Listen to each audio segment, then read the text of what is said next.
dear students. Today we will discuss description of nephron. Last time we were discussed structure of nephron and आज हम इसके component को describe करेंगे. You have already known the component of nephron. जो nephron के जो component थे उनके नाम आपको पता है. आज हम उन्हीं कंपोनेंट को डिस्क्राइब करेंगे. तो बताओ कौन कौन से थे वो component. Description of structure of nephron. Description of structure of nephron. तो उससे पहले हमें ये पता होना चाहिए कि कौन कौन से जो हमारे कंपोनेंट थे नेफ्रॉन के, तभी तो हम क्या कर पाएंगे उनको डिस्क्राइब. तो एक बार मैं कंपोनेंट को फिर से बता देता हूं. एक था हमारा बोमन कैप्सूल, दूसरा था हमारा पीसीटी, तीसरा था हमारा लूप ऑफ हेनल और चौथा था हमारा डीसीटी और पांचवा था सीडी. बीसी मतलब बोमन कैप्सूल, पीसीटी मतलब proximal convoluted tubule, loop of Henle, DCT मतलब डिस्टल कॉन्वोल्यूटेड ट्यूब्यूल और सीडी मतलब कलेक्टिंग डक्ट. ये आपको एक हल्का सा इस तरीके से कल मैंने आपको नेफ्रॉन का ये डायग्राम बताया था. कल आपको डायग्राम समझाया था इसके हर पहलू को. आज हम इसके कंपोनेंट को डिस्क्राइब करेंगे. तो ये जो हमारा है ये क्या है, बोमन कैप्सूल. तो first Bowman capsule. Bowman capsule ये कप लाइक स्ट्रक्चर है और आपको कल ये बताया था ये दो वॉल से बाउंडेड है. इसकी टू वॉल है. तो it is the first part of nephron. ये नेफ्रॉन का फर्स्ट पार्ट है. It is the first part of nephron which receive impure blood through, बताओ किससे, कल बताया था, through efferent arteriole.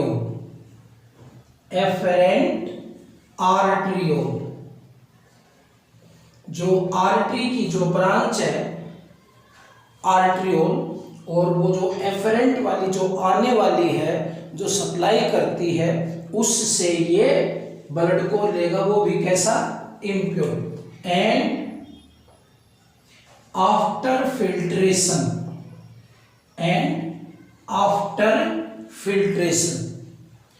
Pure blood.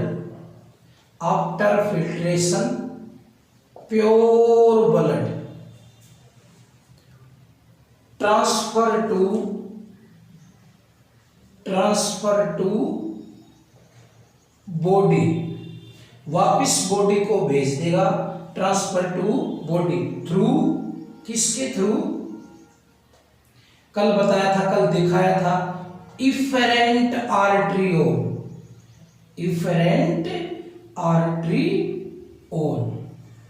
तो जो लेके आएगी अशुद्ध खून को नेफ्रॉन के पास वो होगी एफरेंट आर्टरियोल, और जो शुद्ध खून को वापस बॉडी के पास लेके जाएगी वो क्या है, इफरेंट आर्टरियोल. इसकी ये दो वाल आप देख रहे हैं यहाँ पे. Bowman capsule is a cup like ये कप लाइक स्ट्रक्चर है. Is a cup like double walled structure. Double walled structure. ये डबल वॉल है, इसकी कल भी आपको समझाया गया था, बताया गया था इसके डायग्राम में। इसकी जो नीचे वाली वॉल है उसको विसरल वॉल कहते हैं, और जो ये ऊपर वाली है इसको पेरिटल वॉल कहते हैं। ठीक है, और डबल वॉल स्ट्रक्चर जिनको विसरल और पेरिटल वॉल कहते हैं। अब जो ये विसरल वॉल है, द इनर वॉल को क्या कह रहे हैं? Visceral wall. The inner wall या visceral wall consist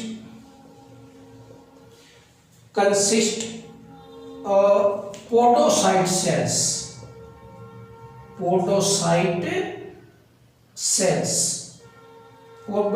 cells, and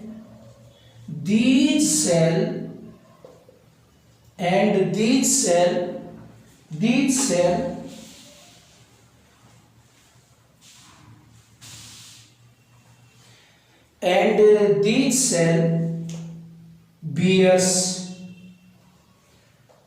small slit pores, छोटे छोटे क्या है? स्लिट पोर। वो स्लिट पोर क्या करेंगे? That help in filtration of blood,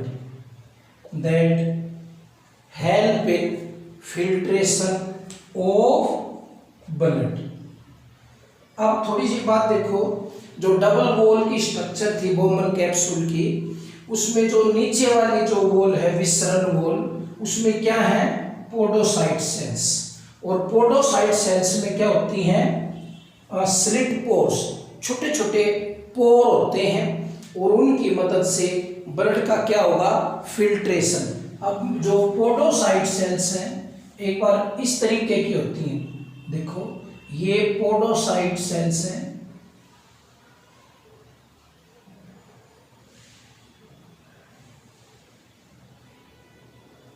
ये क्या है? Podocyte cell. क्या है ये? Podocyte cell. और इसमें ये जो स्लिट होते हैं ये है स्लिट पोर। क्या है? स्लिट पोर।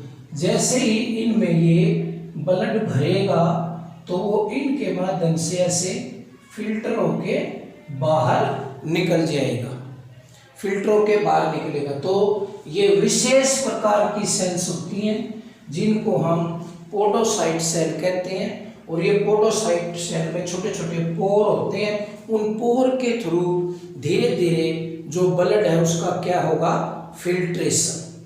ठीक है, तो ये इस बोमन कैप्सूल की। अब इस बोमन कैप्सूल के अंदर नेटवर्क बनता है।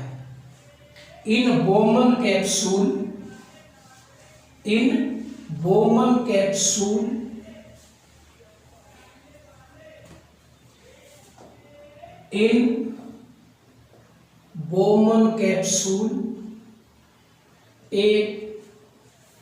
complex network of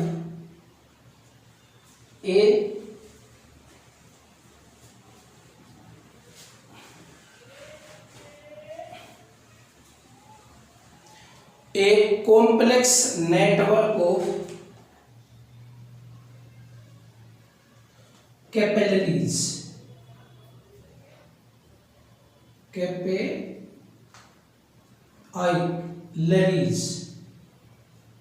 is formed in Bowman capsule. A complex network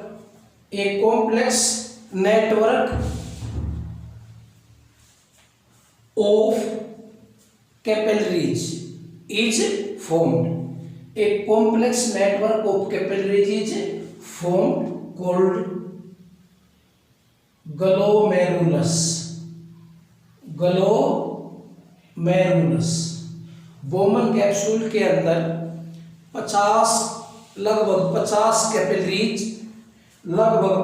capillaries का एक कॉम्प्लेक्स नेटवर्क बनता है और उस नेटवर्क को हम क्या कह रहे हैं, ग्लोमेरुलस। ये इस तरीके का आपको नेटवर्क दिखाया था, ये इस तरीके का जो नेटवर्क था उसको क्या कहा था, ग्लोमेरुलस। द ग्लोमेरुलस,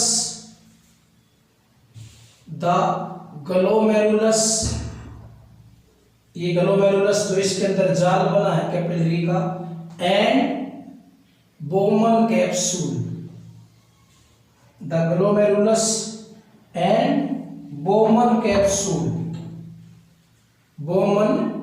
कैप्सूल, जो ग्लोमेरुलस है और जो बोमन कैप्सूल है, टुगेदर नोन एज, दोनों को मिला के क्या कहेंगे, together known as Malpighian body. तो ये कपलाई जो स्ट्रक्चर है इसको तो बोमन कैप्सूल कहते हैं, और इसके अंदर जो कॉम्प्लेक्स नेटवर्क बना है उसको ग्लोमेरुलस कहते हैं, और दोनों को मिला के क्या कहेंगे, Malpighian body. This body help in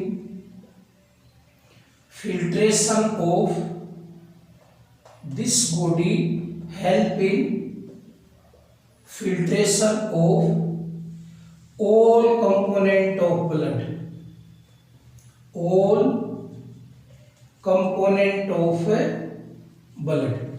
blood के सभी कंपोनेंट छानने में मदद करते हैं, एक्सेप्ट, किसको छोड़ के, except RBC, WBC, platelets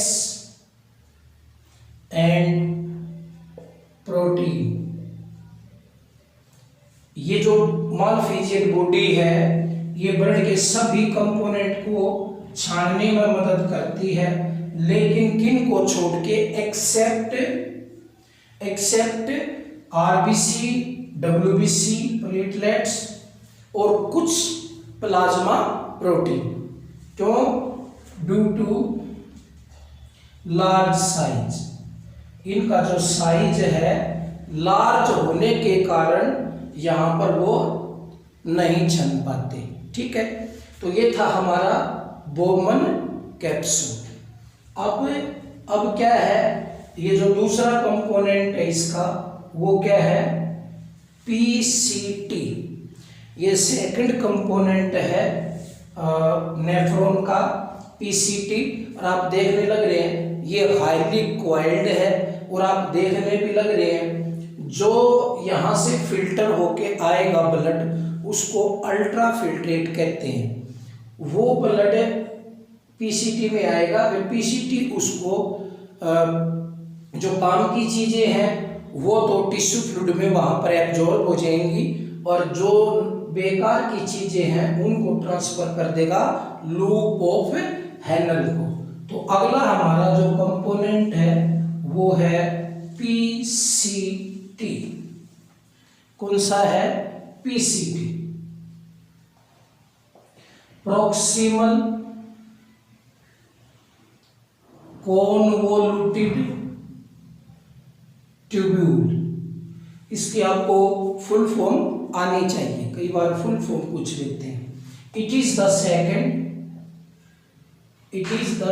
second part of nephron. It is the second part of nephron which is highly coiled and ये बहुत ज्यादा coiled है एंड ट्यूबुलर स्ट्रक्चर।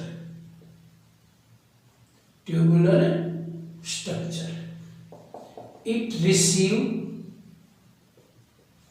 ये रिसीव करेगा जो यहाँ पर जो मालफिजियन बॉडी के अंदर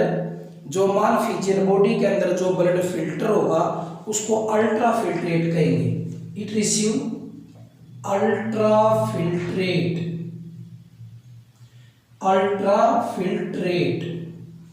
यानी कि जो ब्लड है, जो फिल्टर किया हुआ ब्लड है मालफिजियन बॉडी के द्वारा, उसको हम अल्ट्राफिल्ट्रेट कहेंगे। It receive ultrafiltrate from Malpighian body,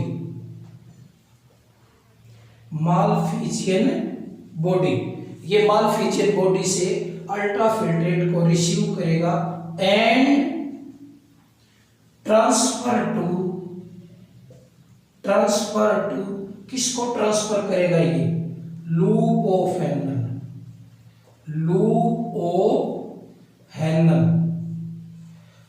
of Henle को ट्रांसफर करेगा, लेकिन लेके एज इट इज ट्रांसफर नहीं करेगा। ये after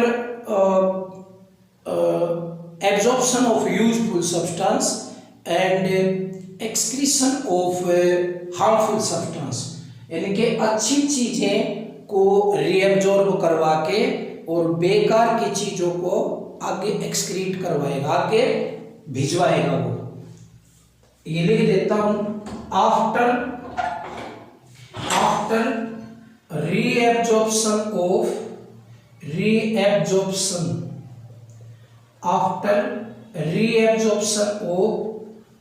useful substance, after reabsorption of useful substance and excretion of waste या harmful substance।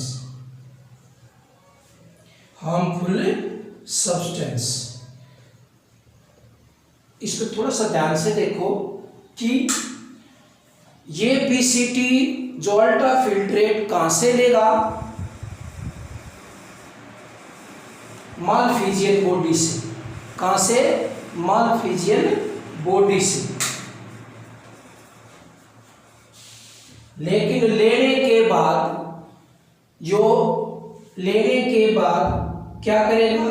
लूप ऑफ हैनल को ट्रांसफर करेगा।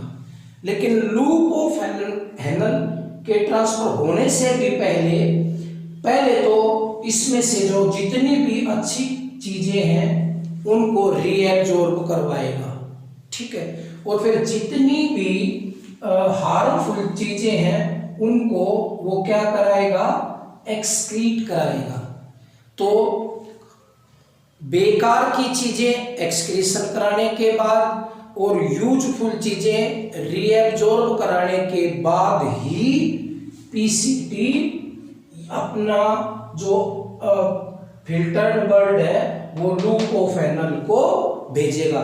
ये आप ध्यान रखना, ठीक है। अब दूसरा है हमारा लूप ऑफ हैनल, मैंने यही लिखा है इसमें कि देखो, it receive ultrafiltrate from Malpighian body, वहां से ले लिया and transfer to loop of Henle, उसके पास भेज दिया। बट कब? After reabsorption of useful substance, जब यूजफुल सब्सटेंस का रीएब्जॉर्प्शन हो जाएगा and excretion of harmful substance, और हार्मफुल सब्सटेंस का क्या हो जाएगा? एक्सक्रीशन। तब जाके ये लूप ऑफ हैनल को वो जो फिल्टर्ड ब्लड है वो भेजेगा। अब है हमारा लूप ऑफ हैनल, तो it is a U shaped, ये यू शेप का है, ये you, it is a U shaped tubular structure, it is a U-shaped tubular structure which receive filtrate from, बताओ किससे? from PCT, ये PCT से फिल्ट्रेट को रिसीव करेगा। किसके थ्रू? ये नीचे आने वाली भुजा को क्या कहते थे? Descending limb. Through descending limb, through descending limb. Descending limb के थ्रू ये किसको भेज देगा, बताओ, which receive filtrate from PCT through descending limb, हो जाएगा। एंड ट्रांसफर टू, बताओ, यानी कि पीसीटी से लूप ऑफ एनल की जो डिसेंडिंग लिम्ब है उसने फिल्ट्रेट को रिसीव किया और किसको ट्रांसफर कर देंगे, बताओ, डीसीटी, किसको, डीसीटी। लेकिन किसके थ्रू लेके कौन जाएगा, transfer to DCT through ascending limb, ascending limb. जो अब आप ये समझ सकते हैं, जो लूप ऑफ एनल है उसकी दो लिम्ब्स हैं, एक असेंडिंग एक डिसेंडिंग। तो लूप ऑफ एनल किससे लेता है फिल्ट्रेट, पीसीटी से।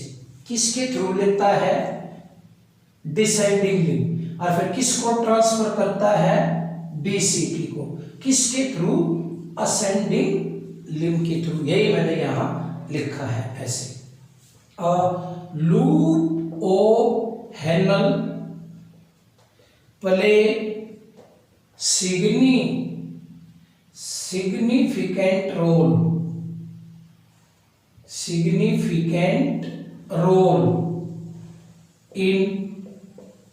significant role in reabsorption of water, यानी कि वाटर के रीएब्जॉर्प्शन में जो लूप ऑफ एनल है उसका बहुत बड़ा रोल है। As well as in formation of, loop of Henle का रोल वाटर के रीएब्जॉर्प्शन में तो है ही है, उसके अलावा as well as in formation of concentrated urine formation में भी लूप ऑफ एनल का बहुत बड़ा रोल है। तो लूप ऑफ एनल के अगर रोल की बात की जाए तो दो रोल मुख्यतः सामने आते हैं, एक रीएब्जॉर्प्शन ऑफ वाटर और दूसरा फॉर्मेशन ऑफ कंसंट्रेटेड यूरिन। जब हम ये फॉर्मेशन ऑफ कंसंट्रेटेड यूरिन करेंगे तो ये इसका जो फंक्शन है आपको अच्छे तरीके से समझ में आ जाएगा। अब हमारा क्या है, डीसीटी। अब कौन सा क्वेश्चन है, डीसीटी। डीसीटी की क्या फुल फॉर्म है, डिस्टल कॉन्वोल्यूटेड ट्यूब्यूल। डिस्टल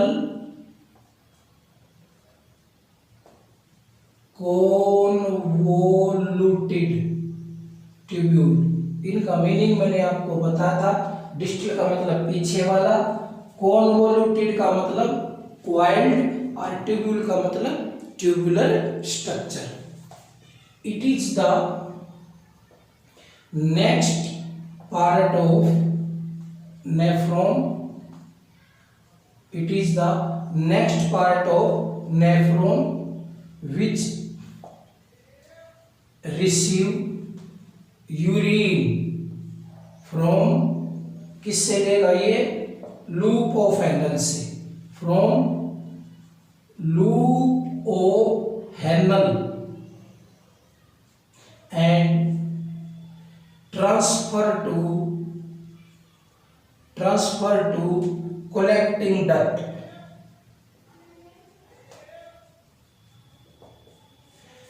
ये जो अब यूरिन जो बनने लगा है नेफ्रॉन के अंदर उसको डीसीटी लूप ऑफ एनल से रिसीव करेगा और फिर किसको ट्रांसफर कर देगा, कलेक्टिंग डक्ट को। किसको कर देगा, कलेक्टिंग डक्ट को। मैंने यही लिखा है ऐसे। But it is after reabsorption of useful substance and excretion of, या हम यहाँ सिक्रीशन भी लिख सकते हैं, excretion of harmful substance. Harmful, ये डीसीटी कलेक्टिंग डक्ट को, यूरिन को तब ट्रांसफर करेगा जब जो काम की चीजें हैं वो क्या हो जाए, रीएब्जॉर्ब, और जो बेकार की चीजें हैं वो क्या आ जाए, एक्सक्रीट, यानी कि सिक्रीटेड,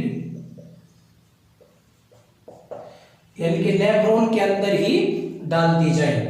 तो डीसीटी कहां से लेगा फिल्ट्रेट को या फिल्टर्ड ब्लड को या यूरिन को, कहां से लेगा, लूप ऑफ एनल से, और किसको ट्रांसफर करेगा, कलेक्टिंग डक्ट को। लेकिन कब, जब यूजफुल सब्सटेंस का रीएब्जॉर्प्शन हो जाएगा और हार्मफुल सब्सटेंस का एक्सक्रीशन या सिक्रीशन हो जाएगा, तब ये उसको भेजेगा। तो so PCT is like that of,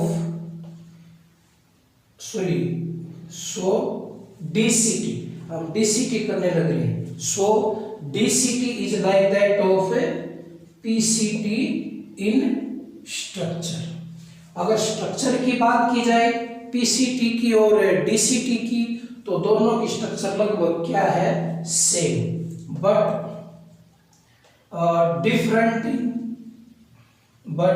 different in function, थोड़ा सा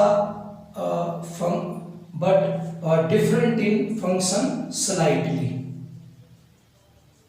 लेकिन थोड़ा सा अगर फंक्शन के हिसाब से देखा जाए, रीएब्जॉर्प्शन और एक्सक्रीशन ऑफ सब्सटेंस के हिसाब से देखा जाए, तो क्या हो जाएगा, वो थोड़ा सा अलग है डीसीटी और पीसीटी अलग है। वो हम मैकेनिज्म में आपको स्पष्ट रूप से ये बात समझाएंगे, दिखाएंगे, आपको पता लग जाएगा। दिखने में दोनों सेम है, हाईली क्वाड्रिट्यूबुलर स्ट्रक्चर, बट काम में थोड़ा सा इनमें अंतर है, ठीक है। अब है कलेक्टिंग डक्ट। कलेक्टिंग डक्ट,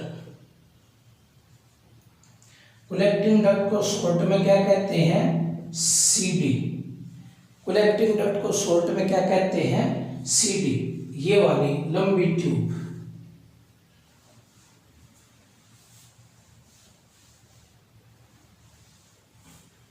ठीक है, ये कलेक्टिंग डक्ट, ये है एक लार्ज ट्यूब है जो यूरिन को रिसीव करेगी, किससे, ये जो हिस्सा है, ये वाला हिस्सा, ये आर्क शेप का जो स्ट्रक्चर है, इसको सीटी कहते हैं, कलेक्टिंग ट्यूब। तो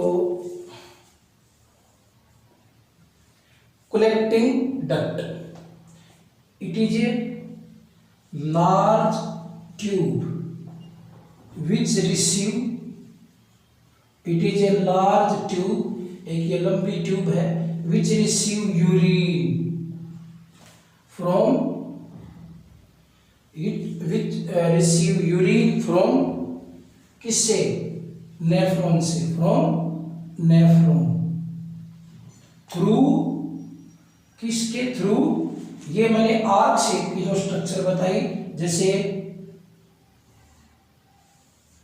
ये तो क्या है, डीसीटी, ये क्या है, डीसीटी, और ये जो आर्क शेप की स्ट्रक्चर है इसको हम कहते हैं सीटी, कलेक्टिंग ट्यूब, और ये क्या है, कलेक्टिंग डक्ट। तो nephron through collecting duct, collecting duct, ये कलेक्टिंग डक्ट है, ये जो आर्क शेप की स्ट्रक्चर है, और ये कलेक्टिंग ट्यूब्यूल है, ये कलेक्टिंग जो आर्क शेप की जो स्ट्रक्चर है इसको हम कलेक्टिंग ट्यूब्यूल कहते हैं, और ये एक लंबी ट्यूब लाइक स्ट्रक्चर है, इसको हम कलेक्टिंग डक्ट कहते हैं। तो जो कलेक्टिंग डक्ट है वो यूरिन को किसके थ्रू रिसीव करेगी, कलेक्टिंग ट्यूब्यूल के, मैंने यही लिखा है इसमें ऐसे। दिस कोलेक्टिंग डक्ट, अब ये जो कोलेक्टिंग डक्ट है यूरिन को रिसीव करके किसके पास भेज देगी, यूरेटर के पास। This collecting duct transfer their urine to ureter, फिर ये यूरेटर में पहुंचा दिया जाएगा एंड फाइनली फिर यूरेटर से कहाँ पहुंच जाएगा, यूरिनरी ब्लैडर के अंदर and finally goes to urinary bladder, finally goes to urinary bladder. और फिर यूरिनरी ब्लैडर में एक डेफिनेट सा अमाउंट होने के बाद और फिर यूरिनेशन की विल डेवलप होगी और यूरिन को शरीर से बाहर निकाल दिया जाएगा। जो यूरिन शरीर से बाहर जाएगा उसमें मेटाबॉलिक वेस्ट यानी कि नाइट्रोजनस वेस्ट या एक्सक्रीटरी प्रोडक्ट भी होंगे। तो ये थे हमारे कंपोनेंट ऑफ नेफ्रॉन। पहला बोमन कैप्सूल, बोमन कैप्सूल ने ग्लोमेरुलस बनाया, दोनों को मिला के मालफिजियन बॉडी कहते हैं। फिर पीसीटी, फिर बोमन कैप्सूल में छनके जो ब्लड है वो पीसीटी में जाता है, पीसीटी से फिर लूप ऑफ एनल में जाता है, फिर लूप ऑफ एनल से डीसीटी में जाता है, फिर डीसीटी से सीटी के थ्रू सीडी में जाता है और फिर सीडी से यूरेटर के अंदर और फिर यूरेटर से यूरिनरी ब्लैडर के अंदर यूरिन को भेज दिया जाता है एंड फाइनली यूरिनरी ब्लैडर से फिर यूरिनेशन हो जाता है और उसको शरीर से बाहर निकाल दिया जाता है। तो ये थे कंपोनेंट ऑफ नेफ्रॉन जिसका आज हमने डिस्क्रिप्शन किया है। नेक्स्ट हम अगला टॉपिक लेके आएंगे फिजियोलॉजी ऑफ एक्सक्रीशन। ओके।